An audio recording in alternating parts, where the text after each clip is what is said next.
In the Far East, a scant 100 miles from the southeastern coast of mainland China, with the Philippines to the south and Japan to the northeast, lies the small, elongated tropical and semi-tropical island of Taiwan. Thousands of years ago, according to legend, the island rose out of the Pacific through the lashing about of the mythical tempestuous dragon, which to this day supposedly also causes the seasonal typhoons and the frequent earthquakes. Its earliest people, called Aborigines, thought to have come there from the South Seas, saw the Portuguese, Spanish, Dutch, and French come and go, driven away by the earliest Chinese fishermen who had come from the east coast of China. The Chinese had settled along the western coastal plains, pushing the Aborigines into the mountains, where they continued their tribal rights, which included headhunting, until the island was turned over to Japan. Headhunting was ended by law and simultaneously through the spread of Christianity. These tribespeople, Ami, Bonan, Baiwan, Saiset, Tile, and others, unrelated to the Chinese or Japanese, kept their own tribal language and, even today, do not readily agree to learn another. They live in isolated areas in remote mountain villages. They are the very poor, often cold and hungry. This island beautiful is interchangeably called by its Portuguese name, Formosa, and by its Chinese name, Taiwan, meaning terraced bay. Bisected by the Tropic of Cancer, it is as varied in its vegetation and natural resources as it is in its languages, traditions, and people. Approximately 1/6 the size of Kansas, Taiwan is 250 miles long and about 85 miles wide, with high mountains from one end of the island to the other, leaving very little on the fringes for cultivation. That fringe, however, is cultivated heavily in an attempt to supply the necessary food for about 12 million people. 2 million of these people came representing the Republic of China, seeking freedom, and for whom the way was opened when, by the Cairo meeting in 1943 of Franklin Roosevelt, Winston Churchill, and Chiang Kai-shek, Taiwan was declared a province of China.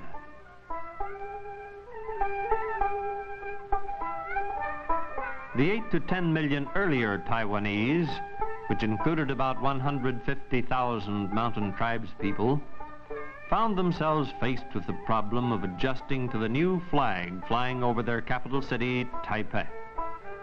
Their country was at low ebb. Bomb shelters remained to tell of war-inflicted misery, which welcomed aid from relief agencies.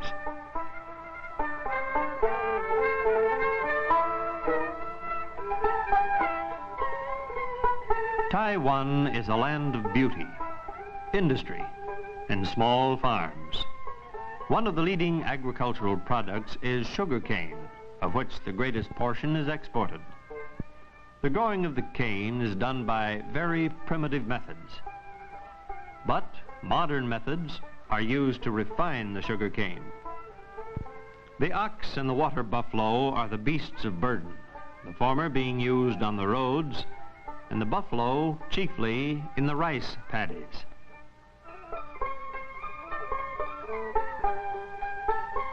Rice is planted by hand in watery fields from seed beds of thickly seeded rice, weeded by hand and threshed by hand. So important is rice to the economy of Taiwan that the government permits the use of half of the black-topped highways for drying the straw, which is later woven into mats or tatami rugs and many other articles such as hats, slippers, and baskets of all shapes and sizes. Rice, after drying, is taken to the rice mills in sacks or in large baskets carried on shoulder yokes or poles, where it is polished. This, however, removes much of the food value, especially the vitamins. A lack of these vitamins causes the seriously prevalent disease known as beriberi.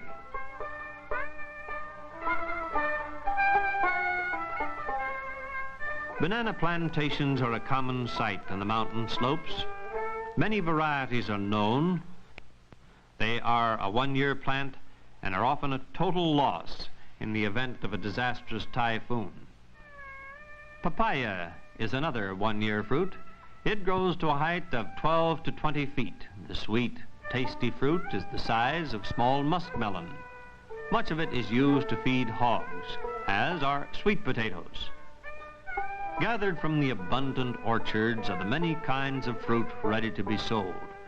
Here are delicious oranges, pomelo, similar to grapefruit, pineapple, bananas, custard apples, plums, and lychee or dragon eyes.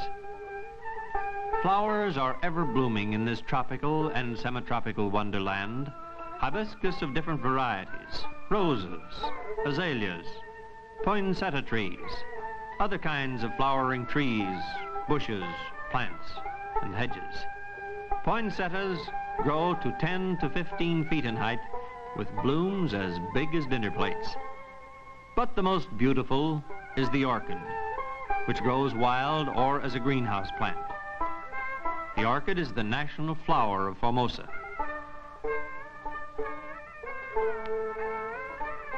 Taiwan is a land of many religions. 1% of the population is Christian. The Temple of Confucius in Taipei is a work of art in carving, in color and design, invitingly light viewed from the outside, but dark and soulless inside. In other temples, the people come to ask. They stand and pray to the dead idols, tossing kidney-shaped wooden crescents. Depending on how these blocks fall will tell whether their prayers will be answered. On the way out, they may take some of the ashes from the big jars in which the incense or joss sticks have been burned to carry home to feed to a sick member of their family. Temples of this type, or Buddhist temples, can be seen by the hundreds scattered around the island. As the sun begins to set behind the mountains, the log carts, each drawn usually by one ox, begin to pass by near the hospital at Hualien. These logs have come down the mountainsides on cables, have floated down the streams, were washed down during the typhoon, or were brought to Hualien by rail. The little harbor near the hospital is a point of transshipping and exporting to other countries. It was to this beautiful but suffering island that the Mennonite Central Committee was called in 1949 to bring relief supplies and to begin medical work among the Aborigines, those mountain tribespeople, the remnants of the original race supposedly having come from the South Seas. They appeared to be the forgotten, the most needy, but they were the ones who, in their desperation, had found a new way of life. They are the bulwark of Christian strength. And though still poor and often hungry, they are definitely an example of faith. The earliest missionaries had gone to them with the gospel. Here was an offering. No one came to take away from them. Love was offered, not a stone, but a loaf. Fish, not serpents. Unbelievable, but the gate was opened. The passes into the mountain valleys were approachable, the gate narrow, the way straightened, available to those who would enter. The hospital work for the mountain people of Taiwan began with mobile clinic work. A team consisting of director, doctor, nurse, dental technician, interpreter, and evangelist arranges visits to the mountain villages.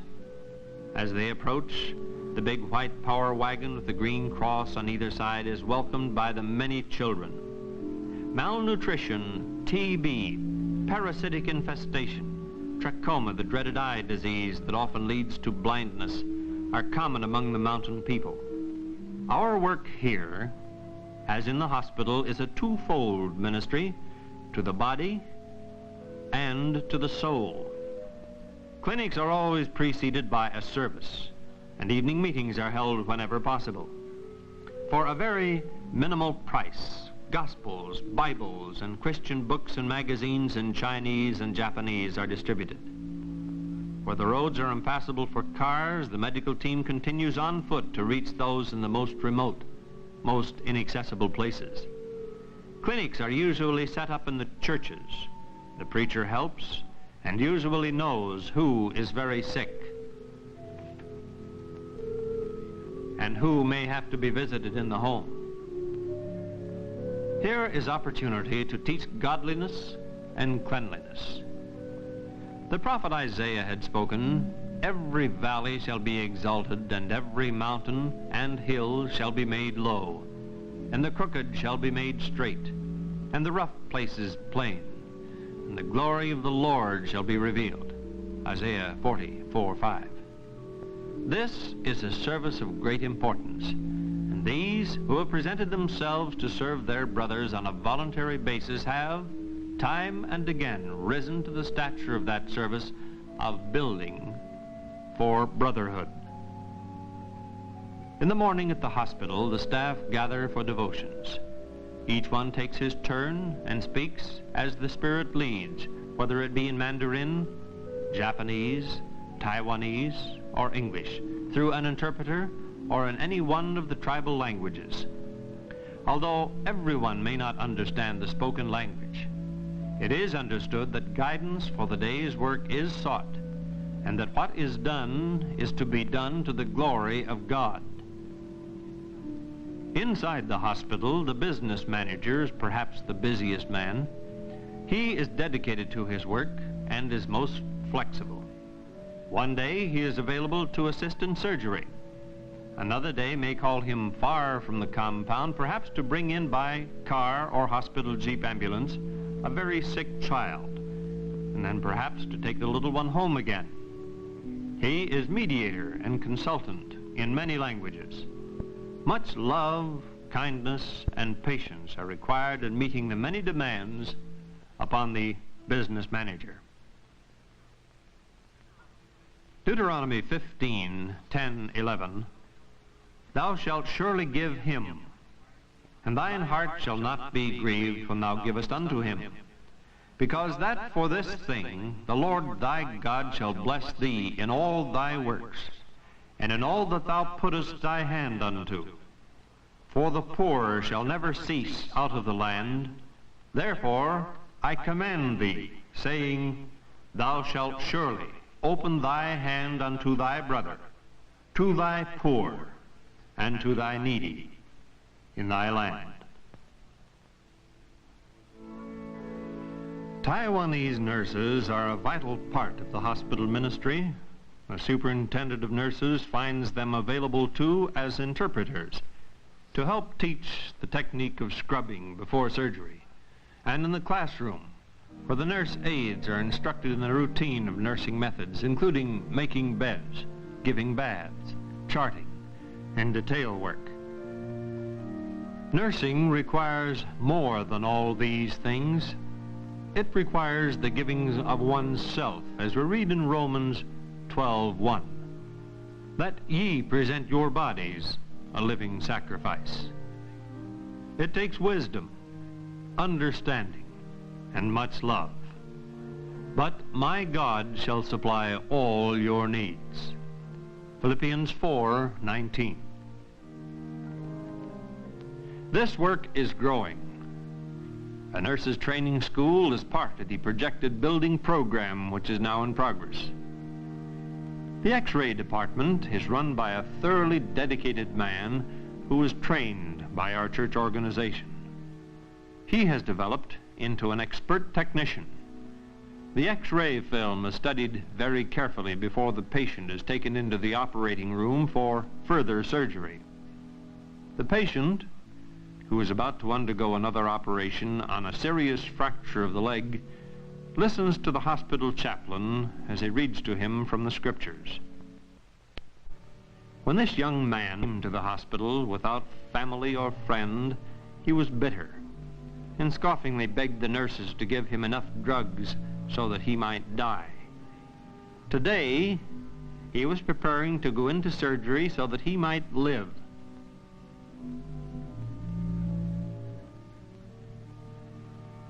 Gowned and assembled about the operating table with everything in readiness, each member of the team is in his place. Heads bow, hands clasp, hearts reach for the strength and the courage and the confidence to do the task at hand. All have placed themselves in the hands of the great physician who has helped before to make man walk again. He will help this patient too to walk again, for he has already become a new creature in Christ.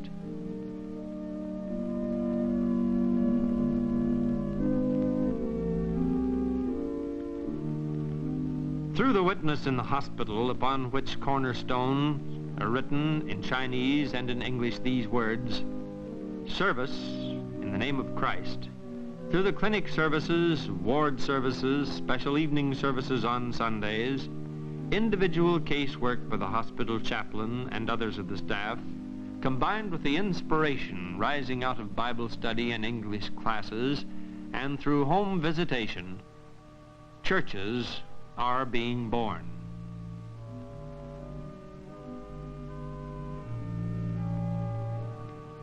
Taiwan has its evangelist, and with the help of Pastor Lu, our Christian witness is growing.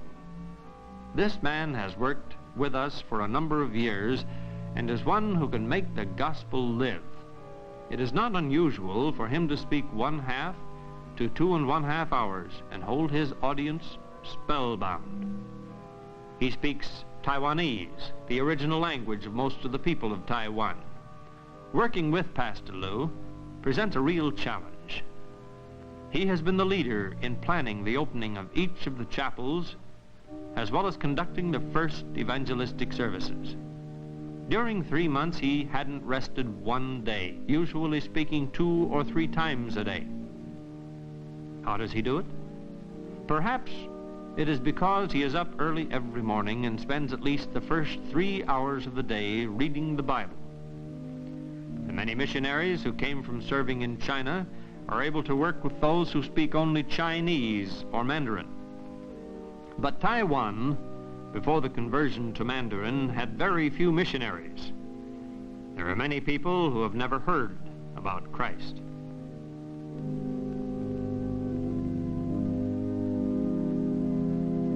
Whereas the mission personnel of the hospital had been studying Mandarin, others of the mission group are learning to use the language of the many who will never have occasion or feel the need to learn the new national language, and thus we are led to establish churches among this group of people.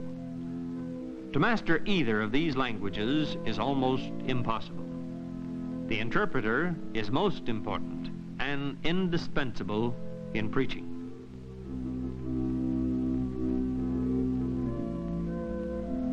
Thus far, 3 main churches, one in Taipei, one in Taichung, and one in Hualien, and 2 daughter churches in Taichung have been established, along with active catechism and Sunday school classes and choirs. From these, others will grow. The church in Hualien is called the Mennonite Love Church. Its name derived from the street on which it is located, Boailu, and Boai means love, all-inclusive. The light of this church shines through the orbit of the surrounding darkness of this sinful section of the city This church draws from the dismissed hospital patients who have become Christians or were brought into close contact with the gospel there, from the several English and Bible classes taught by the missionaries and the national workers, and through the periodic evangelistic meetings and follow-up work of the pastor and his wife. The pulpit of the church is in the shape of a cross, signifying our continued and constant concern to keep the cross of Christ the center of all our preaching and teaching. For he is the only way, the truth, and the life.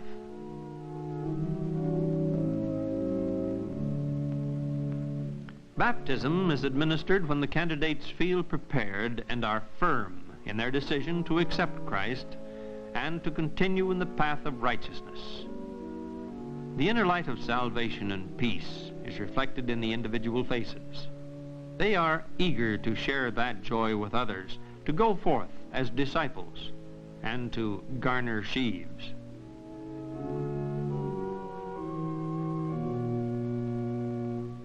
The Presbyterian Seminary on beautiful Grass Mountain near Taipei has trained several of our own nationals. The chapel of this seminary is in a beautiful setting, built with enough of an Oriental design to fit into the general picture. A graduate is preaching in our Taipei church. One of the most effective ways of reaching people is home visitation, and the missionaries and interpreters spend much of their time in this way. Truly, this is going into all the world with the message of a living Christ. One must go to the people with him all the way. The people are interested. They may know they need Christ, but accepting him may involve much persecution. Once they do accept our Lord and Savior and are baptized, they are transformed into fervent disciples and wonderfully radiant.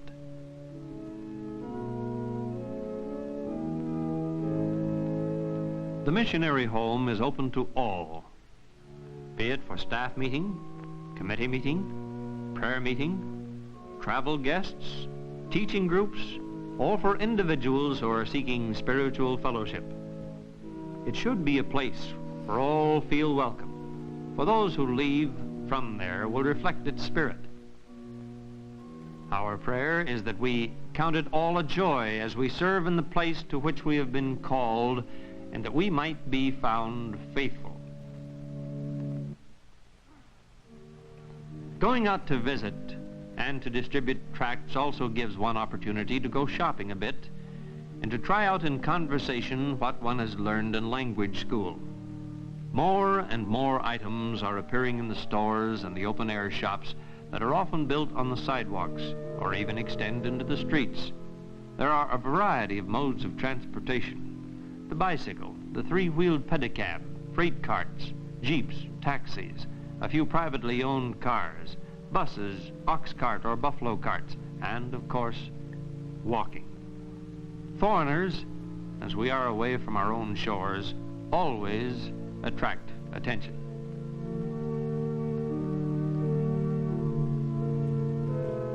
The governor's place is the office building of the President of China. This is the seat of government of the Republic of China.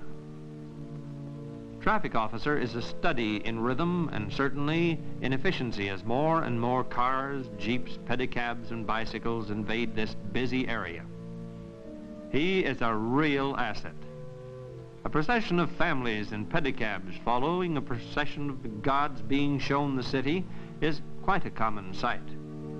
This sight is part of a special feast days when sometimes whole villages go in colorful parade to and from the temple with offerings.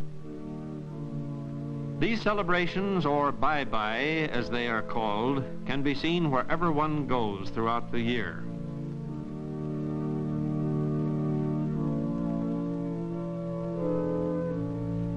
In the freedom of worship, which is so evident in Taiwan, our thoughts return to the street scenes where Christian music and word attract listeners. They do not bring offerings. It is not expected of them. Their anticipated offerings lie in the hope that they will give themselves. In the spirit of the dedicated service, the workers in the baby's home, the children's home, the orphanage in Taiwan, supported by the Christian Children's Fund, are able to carry on an offering in Christian love to those in need. This work, supervised by our mission, involves working with Chinese children from broken homes, children who are not wanted, or children from families who cannot properly care for them.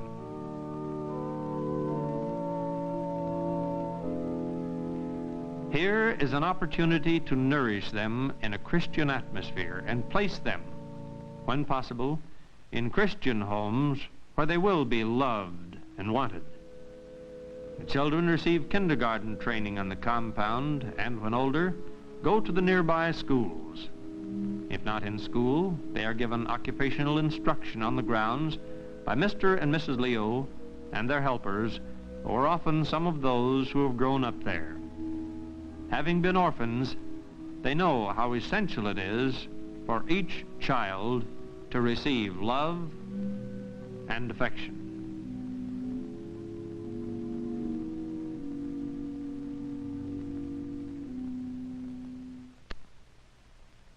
The avenues of service are boundless.